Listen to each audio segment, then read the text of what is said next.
You know, when we were kids, we used to love to imitate our uncles. My brother and I, we always have a little folded cap on our head, you know. I'm an army man, running around with sticks, shooting, that sort of thing. Not realizing that one day it would turn real. I was at Howard University, pre-med program. I was going to be a doctor. I've always wanted to be one. Back during the draft, they wouldn't issue the 2 deferments to one family. My brother was already at Ohio State, so I had to drop out and go. One of the officers saw my background, that I had started the pre-med program at Howard. They knew I had aptitude for medicine. I ended up being a corpsman. Back then, being a corpsman was a suicide squad. It was a mission. You knew you wasn't coming home. When I was in Saigon, I was put on mortuary duty, and I knew a couple of the kids I bagged up. The effect was not that he's deceased, but what's his mama gonna think when she see this bag? Those are things you can't get away from. I know his mama. I know what she does, and she got to see this bag come in, remains non-viewable. Come on, man, that's for real. That is really real. I got out of Vietnam, came home, and I saved a little money as much as I could. I bought the punch out. Tried to get a piece of that American pie, that touch that dream. Never happened. It lasted all but 1 year. I lost everything I had behind that. I put every dime into it, lost it. The rest of my life I spent trying to correct that one mistake. Do I want the very best for my family? Yes. And I'm gonna do everything in my power to achieve that, because that truly is the American dream, and it is not the projects. You know what it's like to rent a place and have a guy look you in the face and talk trash to you as a grown man? It's not very comfortable, knowing that someone else controls your future.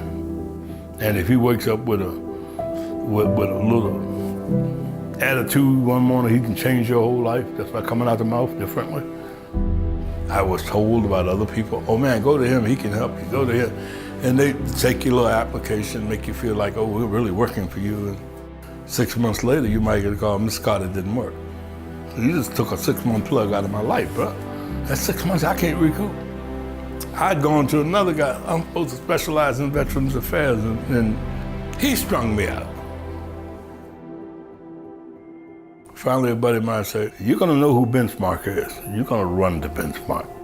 They got what you need, they can satisfy the requirement, and they can make it right. Don't waste your time with these other jokers out here, and I have played the game with all of them. I had been going through a lot of financial problems. I had done a lot of things not correct, not prescribed, not the right thing to do for the future. They know what it is. They understand what's needed. And they're not gonna waste your time with all that other garbage. They're gonna do what they need to do. They're gonna make it happen for you.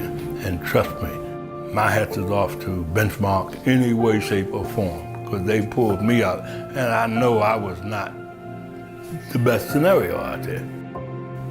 I mean, after all these years, we finally pulled it off. Now, I like to pee in my pants. I don't believe this. Now I'm a believer, for real. And I will never forget that, man. I'm the assistant adjutant of the Department of the District of Columbia. I have 57,000 veterans at my disposal. And guess who I'm gonna recommend? There are a million mortgage companies out there. I don't care what they do, I don't care what products they offer, I don't care what services they say. I know what these people have done for me. And I personally would go to hell and back for Benchmark, without question. Because they pulled me out when I needed to be pulled out, and I'm loving it. I'm smiling today because of Benchmark. So what does home mean to me? No matter how bad the battle is in the street, I can drop back to home, recoup, and get back into battle another day. And it's mine. You might throw a lot of things out, but I won't be one of them. That's a fact. And that's the important part. I've got some stability in my life. You've got a lot of things you live for in life. I got a family. I have a wife, 3 wonderful kids, but now look at what I've got to live for. Benchmark was so much a part of that scenario. You can't melt me and make me think any other way, because that's how serious it is.